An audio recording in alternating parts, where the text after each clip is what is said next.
अस्सलामुअलैकुम नाजरीन, programme fact matters के साथ मैं हूं आपका मेजबान उमर इम्तियाज।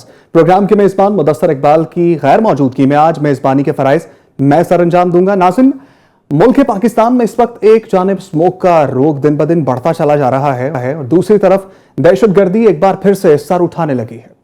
लेकिन खुशाइन बात यह है कि सिक्योरिटी फोर्सेस ने दहशतगर्दों को मुसलसल टफ टाइम दे रखा है। गुज़श्ता रोज कोयटा में होने वाले एक इंतहाई अफसोसनाक वाक़े के बाद आज वज़ीरिस्तान में सिक्योरिटी फोर्सेस ने एक कामयाब ऑपरेशन करके 6 ख्वारिजियों को वासिल जहन्नुम कर दिया, जबकि 6 शदीद जख्मी हुए।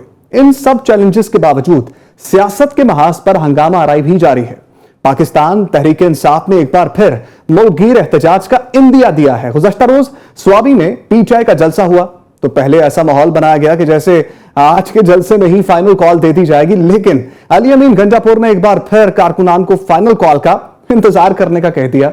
लेकिन उन्होंने यह जरूर वाजे कर दिया कि बानी पीटीआई रवा महीने ही हतमी कॉल देंगे। इसके अलावा सदर पाकिस्तान आसिफ अली जरदारी भी अपने दौरे दुबई से वापस पाकिस्तान पहुंच चुके हैं। यानी हुकूमती इत्तेहाद की 27वीं आईनी तरमीम के लिए जारी कोशिशें एक बार फिर तेज हो सकती हैं। दूसरी जानिब शहर इक़्तिदार में अपोजिशन के एक ग्रैंड अलायंस की चमगोइयां भी जारी हैं। अब देखना यह होगा कि क्या पाकिस्तान तरीके से सड़कों पर निकलेगी या हुकूमती इत्तेहाद एक और कामयाब वार करेगा। इस सब पर बात करने के लिए हमारे साथ आज की प्रोग्राम में मौजूद हैं अजहर जावेद साहब, सीनियर तजज़ियाकार हैं, इनको वेलकम करेंगे। और अजहर सदीक साहब हमारे साथ मौजूद हैं, पाकिस्तान तरीके इंसाफ से इनका ताल्लुक है, मायानाज मुल्क के ये वकील हैं, इनको भी वेलकम करेंगे। बैरिस्टर आमिर हसन साहब आज हमारे साथ मौजूद होंगे, पाकिस्तान पीपल्स पार्टी से इनका ताल्लुक है, ये भी एक मायानाज बैरिस्टर हैं और बहुत दबंग गुफ्तगू करते हैं। तो गुफ्तगू का आगाज करेंगे अजहर सदीक साहब से। अजहर साहब, जिस तरह से इंट्रो में आपने सुना मेरे कि पहले तो ऐसा लग रहा था कि जलसे के अंदर जैसे ऐलान आज ही हुआ और कल से जो है वो फाइनल कॉल है, कल से एहतजाज के लिए निकल जाएंगे। समझ नहीं आ पा रही है कि आप लोग करना क्या चाह रहे हैं और क्या होगा आगे चल के। जरा समझा दीजिए नाजरीन को कि आगे होने क्या जा रहा है।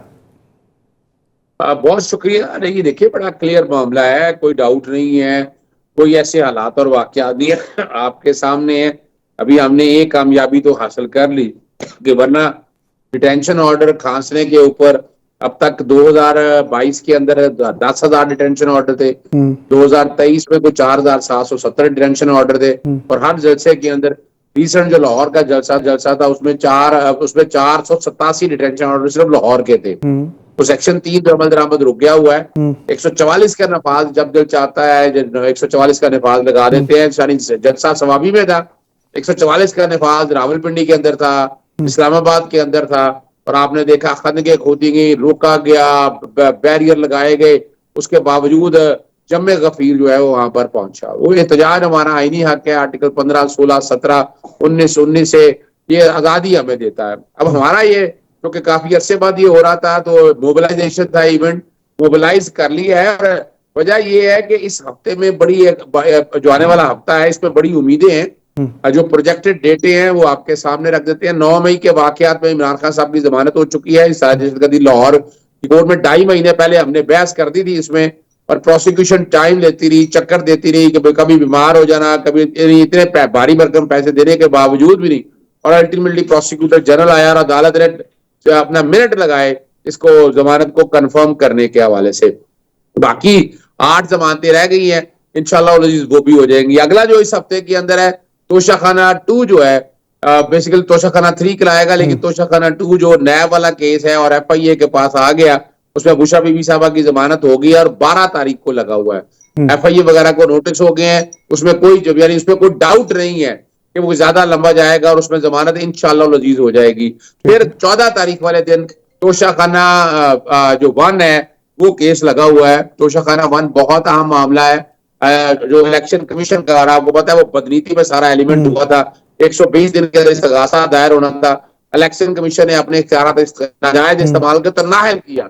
यहाँ पार्लियामेंट में बैठे बातें कर रहे हैं कि पार्लियामेंट इनको नाअहल नहीं कर सकता, इलेक्शन कमीशन का इख्तियार नहीं था और नाअहल किया और 120 दिन के बाद इस्तगासा शुरू किया और बदनीति किया थी स्पीकर की, राजा परवेज अशरफ की, कि उन्होंने 4-5 जो मोहसिन शाहनवाज वगैरह थे उनका उन्होंने भेजी है कंप्लेंट के आर्टिकल 63(2) के तहत। अब 63 आर्टिकल तो कोई लगता नहीं था, लेकिन इन्होंने यहाँ से रेफरेंस भेजा और इलेक्शन कमीशन ने अपने इख्तियारात इस्तेमाल करते हुए इमरान खान साहब को नाअहल किया, फिर इस्तगासा चला और सजा होगी। और ये और अपील लास्ट टाइम भी ये डिले कर दी थी प्रोसिक्यूशन ने, अमजद परवेज साहब ने।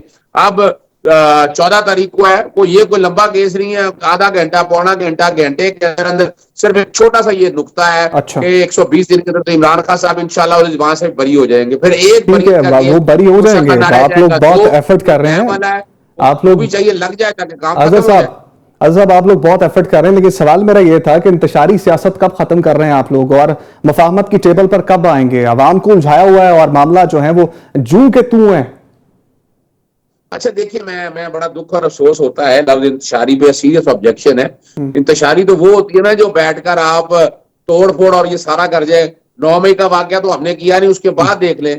हम जलसे जुलूस की इजाजत लिए बगैर कोई जलसा नहीं करते, हमने कोई 144 की वायलेशन नहीं की। यानी हमारा तरीका है कार देख ना, करते दो तरह से सियासत होती ना, तारीखी तौर पर सियासत तो इस तरह से है। मुफाहमत किससे? मुफाहमत उनसे करनी है जो बेचारे मुलाजम है, जूते आ जाते हैं। यही सवाल जो है वो यही सवाल जो है वो आमिर हसन साहब की तरफ लेकर आएंगे। मामला चल पड़ा है तो उनसे भी पूछ लेते हैं। अब आमिर हसन साहब, अजहर सदीक साहब कह रहे हैं कि हम तो कोई इंतशारी सियासत करते ही नहीं है, हम तो बहुत मुफाहमत पर पसंद लोग हैं, तो क्यों नहीं हुकूमत आगे बढ़ती, हुकूमती इत्तेहाद आगे बढ़ता और जरा एक बड़े भाई का किरदार अदा करते हुए और मुज़ाकरात की टेबल पर आ जाते हैं? इनसे भी मुज़ाकरात एक बार करके देख लें, मानते हैं कि नहीं मानते? ऐसा कुछ हो सकता है मुस्तकबिल में? वो प्लान्स हैं इस तरह के? बहुत शुक्रिया जी। देखिए, पार्लियामेंट हो या पार्लियामेंट से बाहर हो, कौन सी क़यादत मुज़ाकरात की ऑफर करती है और कौन से लोग मुज़ाकरात से भागते हैं, अब इसकी मुझे मिसाल देने की जरूरत नहीं है, सबको पता है। और जब वो हुकूमत थी पीटीआई की, तब भी कौन कह रहा था कि मुज़ाकरात करे? इवन इसके बावजूद के सारी पॉलिटिकल क़यादत को जेलों में रखा हुआ था, और जेलों में रखना तो चले छोड़े, जिस तरीके से गिरफ्तार किया गया और खवातीन को किया गया और जो तरीकाकार किया गया, उसके बावजूद जो पार्लियामेंट के अंदर क़यादत थी वो इस पर शोर नहीं मचा रही थी कि फलां को रिहा करो। उस वक्त शोर यही हो रहा था कि भाई मुल्क के हालात अच्छे नहीं है, आइए मुज़ाकरात करें, हम आपके साथ मिसाक मीशत भी करना चाहते हैं। और दूसरी तरफ से क्या बातें हो रही थी कि मैं उसका फ्रिज निकलवाऊंगा, टीवी निकलवाऊंगा, छोड़ूंगा नहीं, और आज ये सारी चीजें खुद मांगी जा रही हैं। देखिए, मैं समझता हूं कि कौन मुज़ाकरात चाहता है, कौन नहीं चाहता, ये लोगों के सामने है। कौन फसाद और इंतशार की सियासत कर रहा है, इसके लिए कहने से नो में किसने किया किसने नहीं किया, अब इस पे तो मेरे ख्याल से छुपने छुपाने की बात नहीं है। टीवी पे भी इनके स्टेटमेंट्स हैं, सोशल मीडिया पे जाए, 9 मई के सपोर्टर्स कौन है सोशल मीडिया पे आज भी देखें, और फिर जो जिनकी तस्वीरें हैं, वीडियोज हैं, वो कौन लोग हैं, कौन शख्स है कि अंदर कोर कमांडर घर जलाया जा रहा है और बाहर कोर कमांडर की वर्दी का मजाक बनाया जा रहा है, वो किसका भांजा है, और वो कौन लोग हैं? छुपाया या छुपाया जा सकता है? फिर इससे बढ़ती है, मैं समझता हूँ कि उसके बाद भी अच्छी बात है, पॉलिटिकल राइट है सबका, इकट्ठा होना चाहिए, और हुकूमत देती रही है इन्हें मौका। ये कोई जलसे से इन्होंने क्या निकालना है? तो पहली दफा जलसा करने लगे हैं, 12 सालों से ये जलसे ही कर रहे हैं, धरने दे रहे हैं, एहतजाज ही कर रहे हैं, निकला क्या है उससे?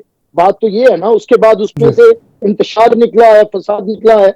उनको इतराज है आमिर साहब, उनको इंतशार पर एतराज है, बहुत बड़ा एतराज है उनका। हम तो इंतशार फैलाते ही नहीं है, हम तो बहुत मुफाहमत की बात करते हैं। मैं आपसे यही बात कह रहा हूँ कि ये जो वजीर आला केपी के हैं, वो उनकी जुबान जरा आपको इस पे आएंगे, ये बहुत बड़ा टॉपिक है। अगला सवाल मेरा अजहर सदीक साहब से यही होगा, और अभी हमें जो है वो कता कलामी की माफी हमें अजहर जावेद साहब से पूछना है। न्यूट्रल आदमी है, मतलब कि तजियाकार है जी, आप दोनों सियासतदान हैं, वो कह रहे हैं, उनसे जान लेते हैं मामला जो है वो किस तरह से टैकल होने वाले हैं। अजहर जावेद साहब, आपने दोनों फरीकों की बात सुनी है, तो क्या हम इंतशारी सियासत से हटके मुफाहमत की टेबल पर नहीं आ सकते? इल्जामात की सियासत को भुलाकर अवाम की फलाह के लिए कुछ नहीं कर सकते? बेहतरी आपके ख्याल में कब तक आ रही है?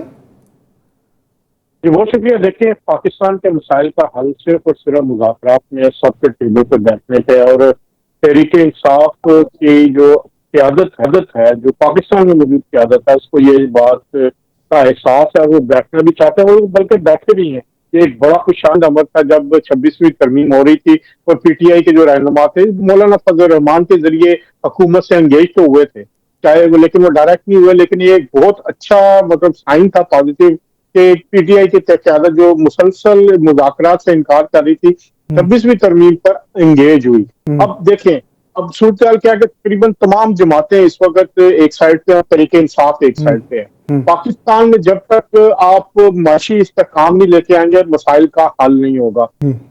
जो इनका एहतजाज का हक है, बिल्कुल पाकिस्तान के आइन के मुताबिक इन्हें एहतजाज का हक मिलना चाहिए। इन्हें फ्री एंड फेयर जो है, ये किसी किस्म का कोई दबाव नहीं होना चाहिए, कोई डिटेंशन ऑर्डर्स नहीं होने चाहिए।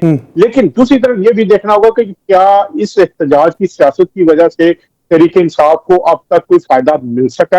अभी अगर सदीक साहब ने बड़ी एक अच्छी बात की कि वो जो कोर्ट के अंदर अपनी लड़ाई लड़ रहे हैं और उन्हें कोर्ट से रिलीफ भी मिल रहा है, वो कि उनको इसका मतलब है कि उन्हें मुकम्मल एतमाद है उस कानूनी निजाम पे जिस पे वो लड़ाई कर रहे हैं। और अपने तकरीबन अभी कह रहे हैं मेरे 8 के करीब मुकदमात में जो है वो इमरान खान साहब की जमानत या उनमें कार्रवाई होना बाकी है। तो देखें, तमाम जमातें पाकिस्तान के लिए अपने मिनिमम एजेंडा पे इनको इकट्ठा होना होगा। और बिल्कुल इमरान खान साहब को जो फ्री एंड फेयर ट्रायल का हक भी होना चाहिए। लेकिन जो इंतशार की सियादत है, 2014 से हमने देखा जब धरने शुरू हुए, उस वक्त क्या हुआ, क्या अब वो उस वक्त ये तारीख में मौजूद है? उसके बाद अगर आप देखें लॉन्ग मार्च जो इस्लामाबाद की तरफ हुए, क्या इस्लामाबाद में जो है वो एक आग या उसमें जो मामला आपने देखे, उसको क्या इस तरह सुटेबल वर्ड मुझे नहीं मिल रहा ताकि कोई इतराज ना हो कि हम इंतशार की बजाय क्या वर्ड इस्तेमाल कर सकते हैं।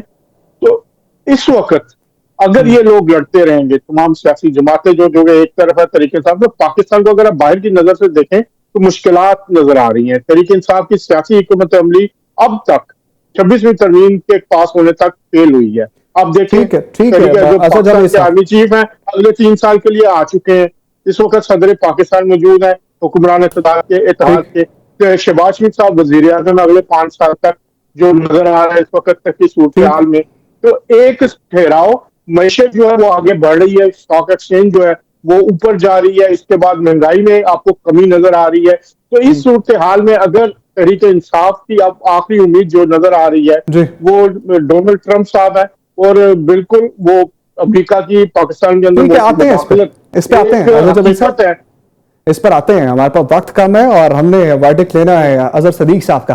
अजहर सदीक साहब, जिस तरह से आप पर इल्जामात हमेशा से आयद होते रहे हैं कि आप लोग जो है वो अग्रेसिव सियासत करते हैं, अग्रेसिव मूड में होते हैं और फिर एहतजाज की कॉल भी रोज बरोज दे देते हैं। 2014 में चीनी सदर का दौरा था तो एहतजाज कर दिया, धरना दे दिया। आप शंघाई ताउन तंजीम थी, उस पर भी जो है वो आप लोगों ने एहतजाज की कॉल दे दी। और एक छोटा सा मेरा सवाल ये है कि कितनी देर हो गई है केपी में आपकी हुकूमत आए हुए, कोई प्रोडक्टिव काम मुझे गिनवा दें मां सवाए कि अली अमीन गंडापुर साहब जो है वो गंडासा लेकर, डंडा लेकर एहतजाज करने के अलावा कोई प्रोडक्टिव काम बताइएगा कि उन्होंने वहां पर किया है। सिर्फ एहतजाज किया है और लोगों को इकट्ठा करके वफाक पर धावा बोला है, इसके अलावा कोई काम बता दीजिए। बहुत शुक्रिया। देखें, एक तो पहले तो मैं जैसे मैंने कहा ना कि इंतशारी के हवाले से, देखिए मॉडल टाउन का सानिया हम लोगों ने नहीं किया था, ये रिकॉर्ड के ऊपर है। 9 मई का यानी मॉडल टाउन में कई चीजें सामने आ गई, इस्तगासे आ गए, हर चीज रिकॉर्ड के ऊपर है। मैं उन चीजों की जरूरत पड़ने ना, बाकी मेरी बात सुने ना, एस्टेब्लिशमेंट के साथ चलने वाली जमातें क्या कर सकती हैं, उनकी उंगली पकड़ के उनका सारा सहारा लेकर। हम तो इस वक्त एस्टेब्लिशमेंट की को ना उंगली पकड़ी है ना कोई सहारा ले रहे हैं। हम तो बड़ी सीधी सी बात कह रहे हैं कि अगर आपने इस निजाम को आगे लेके जाना है, एस्टैब्लिशमेंट उतना काम करे जितना उसका दायरा इख्तियार है, वो अपने मामला से पीछे हटे। अब ये नहीं तैयार है तो इनकी मर्जी है। हम तो कह रहे हैं ये तो अपना अपना कोई पॉलिश वॉलिश के हवाले बात नहीं मैं करना चाहता, लेकिन एक बात तो बड़ी है, वोट को इज्जत दो का नारा अगर कहाँ लगा, किसने कहा कि वोट को इज्जत दो का नारा? पूरी दुनिया में देख लिया कि 17-18 सीटें लेकर आप 2/3 अक्सरियत में तरमीम करते फिर रहे हैं। हैरान कुन बात यह है ये पाकिस्तान में। दूसरी जो बात आपने कही है ना इंतशारी सियासत के कॉन्टेक्स्ट में, अली अमीन गंडापुर का टैक्स रेवेन्यू का टारगेट देख ले, IMF के हदफ जितने भी हैं, रेवेन्यू कलेक्शन देख लें आप उनके हवाले से। पंजाब की हालत यह है कि खसारे में जा रहा है। यानी यहां सिर्फ वो बता के ना कोई टिकटॉकर पे कोई तस्वीरें लगाकर आप कहें कि आपने क्या क्या किया, क्या है महंगाई खत्म हो गई है यहाँ पर, क्या यहाँ पर बिजली सस्ती हो गई है, क्या डॉलर सस्ता हो गया है, क्या पेट्रोल की कीमतें सस्ती हो गई है। दूसरी तरफ वहां पर सेहत का निजाम, सफाई का निजाम, आम आदमी के लिए पुलिस का निजाम, सैरो सेहत। ठीक है, तो पूछ लेते हैं बैरिस्टर आमिर हसन साहब से, पूछ लेते हैं। बैरिस्टर आमिर हसन साहब, हुकूमत का आप हिस्सा हुकूमत का आप हिस्सा है, वक्त कम है और इसके बाद जो है वो हमें ब्रेक की जाने में बढ़ना है। मुझे बताइएगा, इनके इल्जामात का जवाब दीजिए। वो कह रहे हैं कुछ बेहतर नहीं हो रहा, महंगाई जो है वो बढ़ती जा रही है, आप लोग कुछ भी नहीं कर रहे हुकूमत के तादी होकर। देखिए, महंगाई में तो कमी हुई है। हम हुकूमत के इत्तेहादी हैं, कोई बातें गलत हो हम उस पर एहतजाज भी करते हैं, लेकिन महंगाई के बारे में अब तो पूरी दुनिया में ये चीज वाज़ेह होकर आपके सामने आ गई है कि सिंगल डिजिट पे आई है, महंगाई बेहतर हुई है। बिजली की ज्यादा है कीमतें, उसकी वजह वो IPPs का मायदा है जो इनके आज के अपोजिशन लीडर और कल के पानी और बिजली के वजीर उमर अयूब साहब करके गए हैं IPPs के साथ सारे मायदे। इन्हें बेहतरी की जरूरत है। फिर मैं कहूँ कि देखिए, किसने एस्टेब्लिशमेंट की उंगली पकड़ी है, किसने नहीं पकड़ी। कोई एक ऐसा है कि जो उनकी गोद में बैठा था, ये मेरे लफ्ज नहीं है, इनका आज का भी जो सदर है परवेज लाई, उसके लफ्ज है कि नैपियां बदलते रहे हैं इनकी।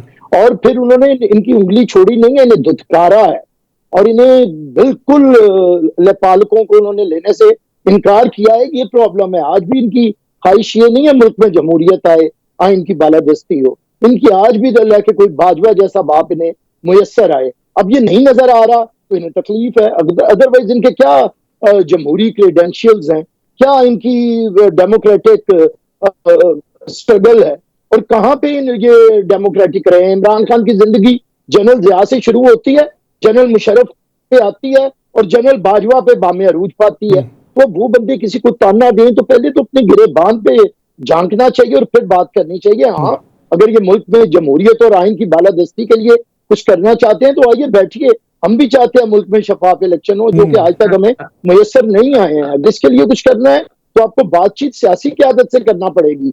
जो कल तक जो कहते थे कि हम गुलाम नहीं हैं, आज वो अमेरिका के झंडे अपने जलसे में लहरा के और ट्रंप पे धमाले डाल रहे हैं ये लोग बिला वजह। सही है। उसने कहा नहीं, वजह धमाले डाल रहे हैं, ना ट्रंप को पता है ना कुछ होगा। और अगर ट्रंप करेगा या ऐसी कोशिश करेगा तो वो पाकिस्तान की सालहियत के लिए ठीक होगा। इस पर बात करेंगे नहीं होगी जब ये इक़्तिदार में आए। आमिर साहब, इस पर बात करेंगे। ये एक लंबी डिबेट है। अजहर सदीक साहब से पूछेंगे, अजहर जावेद साहब से भी इस पर पूछेंगे कि क्यों ऐलान किया गया और डोनाल्ड ट्रंप से क्यों मदद मांगी गई, क्यों बार बार जो है वो ट्वीट किए जाते हैं आपकी बैरूनी क़यादत की जानिब से भी और अंदरूनी क़यादत की जानिब से भी। इस पर बात करेंगे, एक ब्रेक के बाद वापस आते हैं। Stay with us.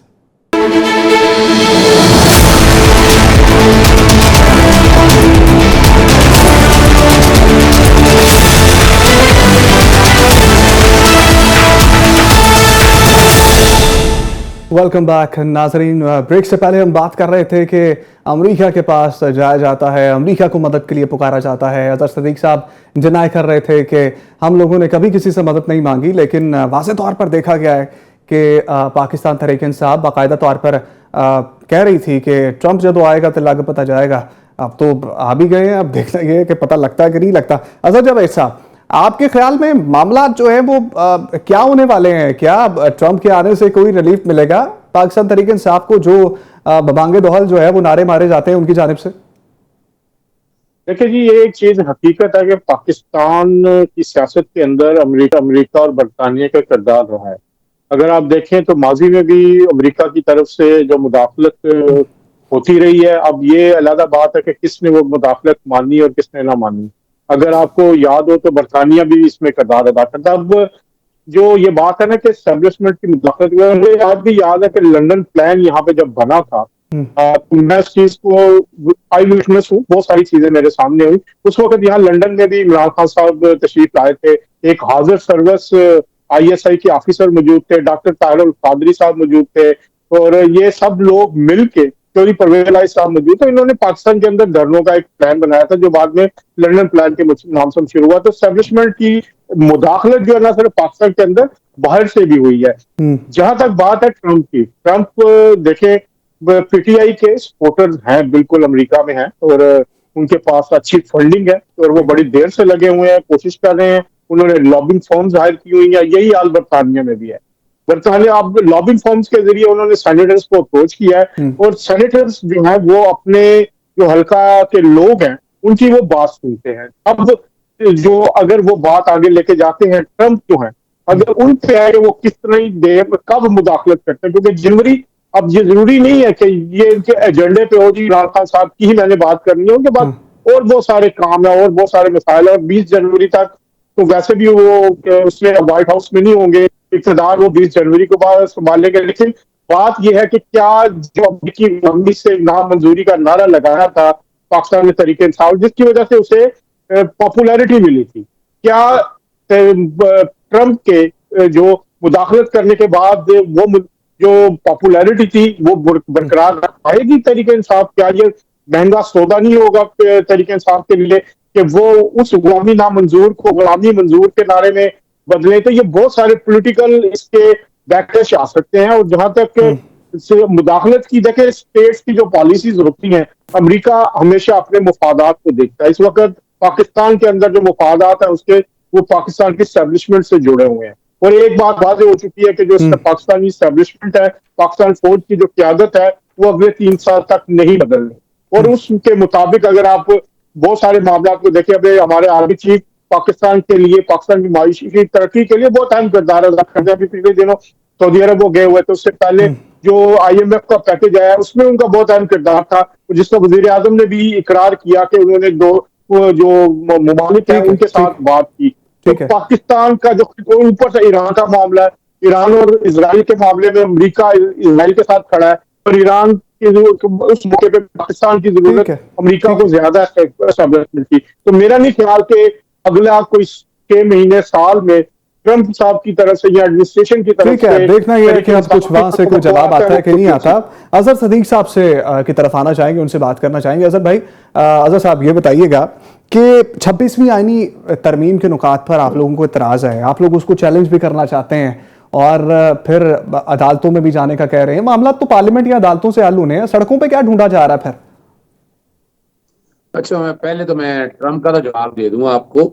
अगर जावेद साहब ने सारी बातें तो मान ली कि पाकिस्तानी सियासत में अमेरिका का किरदार है, यूके का किरदार है, अब तो कोई डाउट रह नहीं गया। जो ये कह रहे थे ना कि इस वक्त पाकिस्तान के अंदर इमरान खान को हटाने में उनका किरदार नहीं था, वो तो बड़ी वजाहत के साथ। अजहर साहब, मैं आना नहीं चाह रहा था इस टॉपिक पे, ये आपके खिलाफ ही जाएगा। बेहतर है आईनी तरमीम पे रहना, वो जरूरी है, बचत हो जाएगी, हमारा कोई गैर मामला नहीं होगा। 2 अपराध मेरे खिलाफ उठाए हुए हैं, मैं दोनों का जवाब देना है।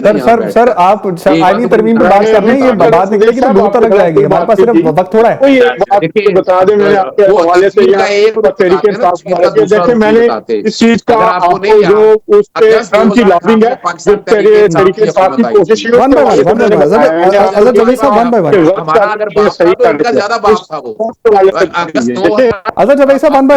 ले लें, मैं आता हूँ आपकी तरफ। उनसे राब्ता हो गया था, अपना जनरल फैज अमीर से राब्ता हो गया था, नवाज शरीफ डील के साथ सजा याफ्ता मुल्क से बाहर गया था, ये तो अब डाउट नहीं रह गया ना। और फिर ऑपरेशन नजीम के जरिए जिन लोगों ने हुकूमत कराई उसमें जनरल बाजवा ही थे ना। आपने देखा कि अब बताया गया कि जनाब हमने तरीका तो मैं तुम्हारे के जरिए गिराई, लेकिन वो अब रिकॉर्ड इतना कुछ आ चुका हुआ है, साइफर का केस बना, वो साइफर का केस जमीन बोश हो गया। यानी ये जो बात कह रहे हैं ना, यानी और अगली बात भी उन्होंने एडमिट कर ली। अजहर सदीक साहब, माजरत के साथ कुछ समझ नहीं आई है। एब्सोल्युटली नॉट से मदद तक का सफर बड़ा जल्दी आपने तय कर लिया है। पहले एब्सोल्युटली नॉट कहते थे, अब दोबारा मदद मांग रहे हैं। समझ नहीं आ रही कुछ कि हमें दिखाना क्या चाह रहे हैं, करना क्या चाह रहे हैं सर? एक तो बताने लगा, हम एब्सोल्युटली नॉट पे खड़े हैं। वो कैसे कहाँ खड़े हैं? कैसे वो जवाब कहाँ खड़े हैं कि हम अमेरिकन एडमिनिस्ट्रेशन के साथ नहीं है। हमारा इशू क्या है कि पाकिस्तान के अंदर जो ह्यूमन राइट वायलेशन हो रही है, आज या माइनॉरिटी के साथ जुल्म हो, पूरी दुनिया में आवाज उठाई जाए। हम फलस्तीन की आवाज उठा रहे हैं, कश्मीर की ह्यूमन राइट वायलेशन, तो मुल्क की सालमियत को दांव पे लगाकर आलमी एस्टैब्लिशमेंट से मदद मांगेंगे, फिर मुल्क के वकार को दांव पे लगा देंगे। आप लोग ये करना चाह रहे हैं? कोई हल्की सी मुल्क में चहलकदमी होती है, आप लोग जाके आलमी एस्टैब्लिशमेंट से जाकर बयान दिलवा देते हैं सर। हम बात कर रहे हैं कि जनाब पाकिस्तान के अंदर जो ह्यूमन राइट वायलेशन हो रही है, उसमें यूएन का वर्किंग पे, आर्मी डिटेंशन का वर्किंग पेपर आ गया। यूएन की अपना पार्लियामेंटेरियन क्या कह रही है, वो बात कर रहे हैं।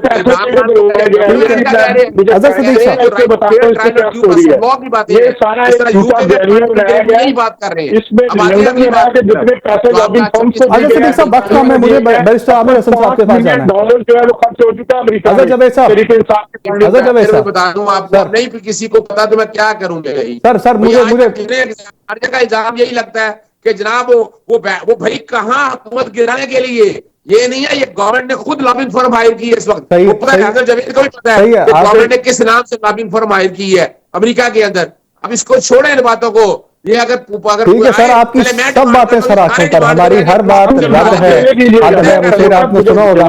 बैरिस्टर आमिर हसन साहब की तरफ, अच्छा जब ऐसा मैं आपकी तरफ आता हूँ, मुझे आमिर साहब से ये पूछने दीजिए।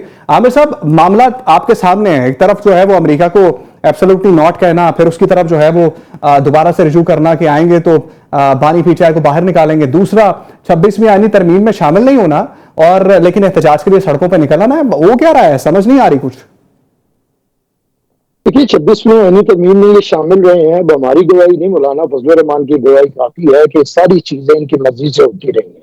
जो जो चीजें इन्होंने हटवाई वो हटती गई। यही हुकूमत और इत्तेहादी जमातों की और बिलखुसूस पाकिस्तान पीपल्स पार्टी और चेयरमैन बिलावल भुट्टो की कोशिश थी कि हम इत्तफाक राय लेके आए। इसलिए जो बातें मौलाना के यहाँ होती, आपको पता है, एक तरफ बिलावल साहब बैठे होते थे, एक तरफ इनका पूरा वफद बैठा होता था, और जो ये चीजें इन्होंने कही वो कर ली गई। वजह ये है कि इनके लिए आप कुछ भी कर लेंगे, इन्होंने मानना नहीं है, क्योंकि इनका मकसद मुल्क के अंदर हमने कभी अवाम भी हाँ नहीं तब्दील कहा, नहीं है। हम ही नहीं इनका बने। मसला के अंदर बेहतरी लाना नहीं है। इनका मसला मुल्क के अंदर इंतशार है। ये फसाद फिल अर्ज के नकीब हैं। इनका काम ही ये है। देखिए ना, ये बातें जो कहते हैं, मैं ये नहीं सवाल करता, बिल्कुल अमेरिका का भी हाथ है, पाकिस्तान की सियासत में रहा है, लेकिन क्या जो एक नारा लगाए कि गुलामी काबिल कबूल नहीं है और फलां काबिल कबूल नहीं है, और फिर आज आप उसी तहरीक को उस पे अरूज पे लेके जा रहे हैं। आज़ाद सदीक साहब, आपका बहुत शुक्रिया। बैरिस्टर आमिर हसन साहब, आपका बहुत शुक्रिया। आज़ाद साहब, आपका बहुत शुक्रिया। एक ब्रेक के बाद वापस आएंगे तो पाकिस्तानी क्रिकेट पर बात करेंगे। आज पाकिस्तान ने तारीख रकम की है और 22 साल बाद ऑस्ट्रेलिया की सरजमीन पर शिकस्त दी है। ब्रेक के बाद आते हैं, गुफ्तगू का आगाज करते हैं ऑस्ट्रेलिया।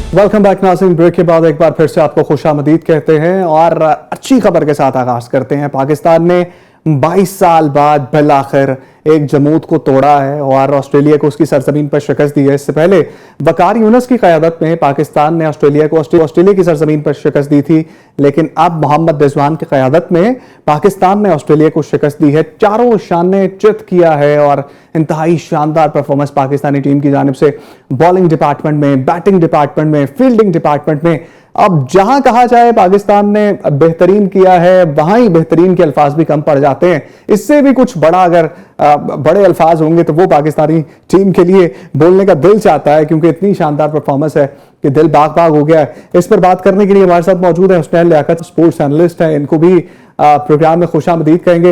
हुस्नैन लियाकत साहब, बहुत शानदार परफॉर्मेंस, इतने साल बाद हमने देखा कि पाकिस्तानी टीम जेल इन होकर खेली है और जो ग्रुप बंदी की खबरें थी सब टूटती नजर आ रही हैं। वही शाहीन शाह अफरीदी के हाथ पे बॉल लगती है तो बाबर आजम जाके उनका हाथ दबा देते हैं, और वही एक हमारी अच्छी टीम दोबारा से सर उठा रही है। हमें लग रहा है कि आने वाले दिनों में हम जो है वो कुछ बेहतर करने जा रहे हैं। देखिए जी, सबसे पहले आपको मुबारक, आपके तमाम तरह व्यूअर्स को मुबारक। Thank you for having me on your show. जहां तक आपने जिक्र किया है तमाम तरह मैच का, तमाम तरह ग्रुप बंदियों का, तो डेफिनेटली हमने वो खत्म होती हुई देखी है। इस पर पाकिस्तान क्रिकेट टीम की मैनेजमेंट को तमाम तरह क्रेडिट देना होगा, सिलेक्शन कमेटी को देना होगा, और सबसे बढ़ के क्रेडिट जाता है रिजवान को, जिन्होंने ऑस्ट्रेलिया में जाने से पहले ही हमें ये बता दिया था कि कोई भी चीज अनहोनी नहीं है, हम ऑस्ट्रेलिया में जाके ऑस्ट्रेलिया को शिकस्त दे सकते हैं। और बड़े क्रिकेट पंडित जो कि वहां पे कमेंट्री कर रहे थे, उन्होंने कहा था कि अगर हम एक मैच भी ऑस्ट्रेलिया में जीत गए तो ये हमारी बड़ी फतह होगी, लेकिन हम तकरीबन तीनों मैचेस जीत जाते हैं। पहले मैच में अगर 1-2 विकेट हमें ऊपर नीचे और मिल जाती तो हम 3-0 से भी ये सीरीज जीत सकते थे। लेकिन जहां तक आपने ग्रुप बंदी का जिक्र किया, मैं समझता हूं कि हम पीसीबी पे बहुत ज्यादा तनकीद करते रहे, लेकिन पीसीबी को भी क्रेडिट देना होगा। मुल्तान टेस्ट के डिबैकल के बाद उन्होंने जिस तरह से बाबर आजम को, शाहीन शाह अफरीदी को, नसीम शाह को टीम से ड्रॉप किया, डोमेस्टिक परफॉर्मेंस को मौका दिया, और अल्टीमेटली हमने देखा कि डोमेस्टिक परफॉर्मेंस ने आके परफॉर्म किया। उसके बाद हुआ ये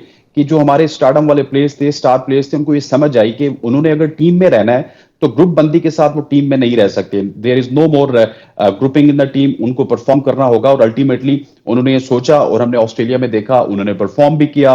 ग्रुप बंदी भी हमें काफी हद तक खत्म होती हुई नजर आई। स्पेशली जो रिजवान की कप्तानी में टीम जलिन नजर आई, मुझे ये टीम वही लग रही है जो 2021 का सेमीफाइनल खेली थी, जो 2022 का फाइनल खेली थी, उसके बाद एक एशिया कप के दौरान एक वाकया हुआ था ड्रेसिंग रूम में, और फिर उसके बाद हमारी टीम संभल नहीं सकी थी, चाहे वर्ल्ड कप 2023 का हो, फिर T20 वर्ल्ड कप हो, एशिया कप हो, जितने भी इवेंट हमने खेले, इवन हम अमेरिका और बांग्लादेश जैसी सी और डी कैटेगरी की टीम से हारते रहे। हार गए। सो ये एक बहुत बड़ा मौका है, और मेरा ख्याल है कि इसको हम सेलिब्रेट कर सकते हैं कि ऑस्ट्रेलिया में जाके हमने ऑस्ट्रेलिया को शिकस्त दी है। अच्छा हसनैन साहब, आपको क्या लग रहा है कि आने वाले दिनों में हम बिल्कुल इसी तरह से परफॉर्म करते रहेंगे? अब हमारी जो टीम है वो सही रास्ते पर चल पड़ी है या अभी और कुछ करने की जरूरत है? देखिए, जो विनिंग मोमेंटम होता है वो आपको बहुत सारी चीजें देते हैं। हमने इंग्लैंड के खिलाफ जब जीत हमें मिली तो हमें एक कॉन्फिडेंस मिला, उस कॉन्फिडेंस को लेके हम ऑस्ट्रेलिया गए और उसी कॉन्फिडेंस से हम वहां पे ऑस्ट्रेलिया में भी जाके खेले। लेकिन जहां तक आपने कहा कि इन फ्यूचर हमें क्या करना होगा, देखिए इन फ्यूचर हमें स्टेबिलिटी की जरूरत है, चाहे वो कप्तानी हो, चाहे वो नायब कप्तानी हो, फिर आपकी जो प्लेइंग 11 है उसमें स्टेबिलिटी की जरूरत है, और साथ साथ आपने अपना बैकअप तैयार करना है। पिछले 3-4 साल में हमने ये देखा था कि बैकअप के ऊपर कोई मेहनत नहीं हुई थी, और यही बॉलर्स थे, यही टीम थी, यही 11 थी ऑलमोस्ट, लेकिन हम रिजल्ट प्रोड्यूस नहीं कर पाते थे। क्यों? क्योंकि हमारी जो कप्तानी थी वो डिफेंसिव कर रहे थे बाबर आजम। आप देखिए 7 से 8 ओवर्स में बाबर आजम को उस वक्त भी विकेट मिलते थे, लेकिन वो 10 ओवर्स के बाद जब चेंज करते थे शादाब खान और नवाज को लगा देते थे। हालांकि वहां पे आप देखिए तो अटैक किया है रिजवान ने, उन्होंने थ्रू आउट पहले मैच में भी किसी भी पार्ट टाइमर को ओवर नहीं दिया, दूसरे मैच में साइम अयूब ने 2 से 3 ओवर्स करवाए, और आखिरी मैच में आप देख लीजिए 33 ओवर्स तक कोई भी पार्ट टाइम बॉलर आया नहीं बॉलिंग करवाने के लिए। सो अटैकिंग क्रिकेट खेली है, उसी टीम से रिजल्ट आए, लेकिन हमारे कुछ डिपार्टमेंट्स ऐसे हैं जिस पे हमें काम करने की जरूरत है। स्पेशली स्पिन डिपार्टमेंट की बात की जाए, वहां पे हमें काम करने की जरूरत है। फिर हमें मिडिल ऑर्डर में बाबर आजम को स्टेप अप करना होगा। ये तो 2 इनिंग्स ऐसी थी जिसमें बाबर आजम के सामने कोई इतना बड़ा स्कोर नहीं था, 15 था या 28 रन उन्होंने बनाया, एक में 15 रन बनाया। इसी तरह से रिजवान ने थोड़ा बहुत चिप इन किया, लेकिन पता तब चलेगा जब आगे 250 पौने 300 रन लगा होगा। लेकिन नेवरदलेस छोटी छोटी चेंजेस करनी है पाकिस्तान क्रिकेट मैनेजमेंट ने भी, पाकिस्तान क्रिकेट बोर्ड ने भी, और साथ साथ अपने बैकअप को, अपने बेंच स्ट्रेंथ को स्ट्रांग करना है, तभी जाके पाकिस्तान क्रिकेट जो है वो स्टेबिलिटी की तरफ जाएगी। ठीक है हसनैन साहब, एक और बड़ी खबर मौसूल हुई जिसके बाद जो है वो कुछ अच्छा नहीं लगा कि भारत ने एक बार फिर जो है वो अपने रंग दिखा दिए हैं, और जैसे ही हमने सारी तैयारियां की, ग्राउंड की रेनोवेशन कर ली, पहले जो है वो मामला ठीक चल रहे थे, अचानक से ऐलान कर दिया कि चैंपियंस ट्रॉफी में पाकिस्तान नहीं आएंगे। फिर आईसीसी को भी अब खबरें आ रही हैं कि बाज़ाब्ता तौर पर कह दिया है भारतीय क्रिकेट बोर्ड ने कि चैंपियंस ट्रॉफी हम खेलने नहीं आएंगे। तो क्या फ्यूचर नजर आ रहा है आपको चैंपियंस ट्रॉफी का? देखिए, ये एक बड़ी अफसोसनाक सूरत हाल है। हमने अक्सर ये हमें देखा भी होगा, पाकिस्तान के जितने भी स्पोर्ट्स जर्नलिस्ट हैं या क्रिकेटर्स हैं, वो ये कहते हुए नजर आए कि पॉलिटिक्स को थोड़ा सा साइड पे होना चाहिए खेल से, लेकिन इंडिया में हमें इस तरह की रवायत नहीं मिल रही। मैं पहले थोड़ा सा बैकग्राउंड बताता चलूं, फिर आपको एक मजे की खबर भी देता हूं। 2016 में T20 वर्ल्ड कप हुआ इंडिया में, हमारी टीम वहां पे जाके खेली। उसके बाद 2023 का वर्ल्ड कप हुआ, वहां पे जाके हमारी टीम खेली। हालांकि उससे पहले एशिया कप में भारत पाकिस्तान नहीं आया था, लेकिन अब भारत शायद कोई बहुत बड़ा बाप बन गया है, या उनकी जो वर्थ है बहुत ज्यादा है, इस वजह से वो हठधर्मी की तरफ जा रहे हैं। लेकिन मेरे पास खबरें इस तरह की आ रही हैं, जो कि अभी थोड़ी देर पहले मैंने अपने टीवी चैनल पे ब्रेक भी किया है, कि पाकिस्तान क्रिकेट बोर्ड ने अब इस हवाले से एक्शन लेने का फैसला किया है। पाकिस्तान ने तमाम तर मामले को गवर्नमेंट ऑफ पाकिस्तान के सामने रखा है, और अब हो सकता है कि पाकिस्तान सख्त मौकफ के साथ सामने आए। बॉल अभी भी पाकिस्तान के कोर्ट में है। आईसीसी और इंडिया सोच रहे हैं कि पाकिस्तान क्या कहेगा, क्योंकि ये आईसीसी का इवेंट है। अगर ये कंट्रोवर्शियल हो गया तो ये एक इवेंट नहीं होगा, फिर आगे 2026 का क्रिकेट वर्ल्ड कप आना है इंडिया में, वो भी कंट्रोवर्शियल होगा। इसके बाद एक और वर्ल्ड कप आना है इंडिया में, वो भी कंट्रोवर्शियल होगा। सो पाकिस्तान ने सख्त मौकफ अपनाना शुरू कर दिया है। अच्छा हसनैन भाई, आपको क्या लगता है, क्या ये इंडिया की जानिब से सिर्फ गीदर बबकी है कि पहले इनकार करके देखते हैं कि क्या कहता है पाकिस्तान क्रिकेट बोर्ड, या वाकई वो स्टैंस पे कायम रहेंगे? देखिए, नहीं, मैं आपको बताऊं कि इंडिया का फर्म स्टैंस है, और मैंने जितने भी अपने प्रोग्राम्स में उनके जो जर्नलिस्ट हैं उनसे बात की, या उनके क्रिकेटर्स से बात की, तो वो आज से नहीं बल्कि 4-5 महीने से ये कह रहे हैं कि हम चैंपियंस ट्रॉफी खेलने पाकिस्तान नहीं आएंगे, और इंडिया का यही स्टैंड था। लेकिन हम किसी तरह से एक उम्मीद लगाए हुए थे कि शायद इंडिया बात मान लेगा आईसीसी की, शायद इंडिया जो है 2026 का T20 वर्ल्ड कप देख के पाकिस्तान आ जाएगा चैंपियंस ट्रॉफी खेलने के लिए। लेकिन इंडिया इज वेरी सीरियस। लेकिन आपने जो बात की ना, उस पे अब इंडिया हमारा रिएक्शन देख रहा है। अगर हमने वही रिएक्शन दिया जो 2023 के एशिया कप में दिया था कि ठीक है हम हाइब्रिड मॉडल के तहत खेल लेंगे, इंडिया अपने मैचेस श्रीलंका या यूएई में खेल ले, तो फिर इंडिया एकदम से फॉर्म हो जाएगा। लेकिन अगर उन्होंने देखा कि पाकिस्तान की जानिब से एक स्ट्रांग मौकफ आया है, पाकिस्तान किसी और वेन्यू पे नहीं खेलना चाहता, Pakistan is a host of champions trophy, वो नहीं चाहता कि हमारे मैचेस यूएई में हों, तो फिर आईसीसी भी बहुत सारे चीजें सोचेगा। ठीक है, फैक्ट मैटर से मुझे फिलहाल के लिए इजाजत दें। अगले हफ्ते आपकी खिदमत में दोबारा हाजिर होंगे। अल्लाह ने के बाद।